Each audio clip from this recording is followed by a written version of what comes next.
ఈరోజు మాధురి పుట్టినరోజు. మీరు చెప్పక్కర్లేదు రాజా, ఈ రోజు 2 స్టేట్ లో ఉన్న మన ప్రజలందరికీ కూడా తెలిసిపోయింది నా బర్త్డే. ఇది చాలా తక్కువ మందితో చేసుకుందాం అనుకున్నా, కానీ అందరికీ తెలిసింది. ఏదైనా ప్రజల ఆశీస్సులు మనకున్నాయి, ప్రజలకు వాస్తవాలు చెప్పాల్సినటువంటి అవసరం ఉంది. కాబట్టి నిన్న జరిగినటువంటి ఒక రియల్ ఎస్టేట్ టీం అంతరం కూర్చొని రియల్ ఎస్టేట్ ఎక్స్పాన్షన్ కోసం మాట్లాడే దానిలో జరిగినటువంటి సమావేశం. ఆ సమావేశంలో పార్థు అన్నటువంటి ఒక రియాల్టర్ ఇదంతా ఆర్గనైజ్ చేశారు. కానీ ఆయనకి తెలియదు ఆ ఫామ్ హౌస్ వాళ్లే లైసెన్స్ తీసుకున్నారు, పర్మిషన్స్ తీసుకున్నారని చెప్పారు వాళ్ళు. ఆయన అది క్యాజువల్ గా తీసేసుకున్నాడు. మరి కార్యక్రమాన్ని చేసిన తర్వాత మధ్యలో పోలీసులు 10కి ఇలా వచ్చారు. మేము 9:30కి అక్కడికి వెళ్ళాం. వాళ్ళు రావటం, అక్కడ చెక్ చేయటం, ఏవో బాటిల్స్ ఉన్నాయని, లిక్కర్ బాటిల్స్ ఫారిన్ ఉన్నాయని అని వాళ్ళు అడగటం, అవన్నీ కూడా చెక్ చేసుకోవటం.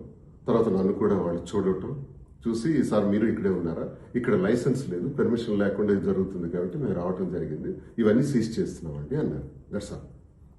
చాలా మంది పుట్టినరోజు అక్కడ జరిపామని, డిసెంబర్ 11 మాధురి పుట్టినరోజు కాదు, డిసెంబర్ 12 మాధురి పుట్టినరోజు, ఇప్పుడు పుట్టినరోజు జరుపుకున్నాం.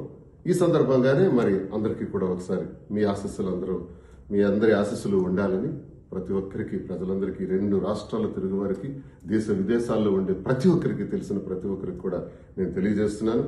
అది ఆ లైసెన్స్ లేదన్న విషయం తెలియక మేము వెళ్ళటం జరిగింది. ఒకవేళ ఉందనే అనుకున్నాము, లేదు అని తెలిస్తే వెళ్ళుండే వాళ్ళమే కాదు.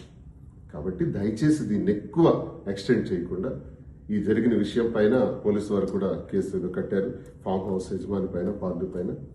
సో ఎటువంటి అరెస్టులు జరగలేదు. ఇదంతా అబద్ధం, అభూత కల్పన అని ప్రతి ఒక్కరికి తెలియజేస్తూ, ప్రజల కోసం నిత్యం పనిచేసే వ్యక్తులుగా క్రమశిక్షణతో ఎలా ముందుకు అడుగేయాలనే దానిలో మేము ముందుంటామని తెలియజేస్తూ, ప్రతి ఒక్కరి ఆశీస్సులు, సహాయ సహకారాలు ఉండాలని కోరుకుంటున్నాం.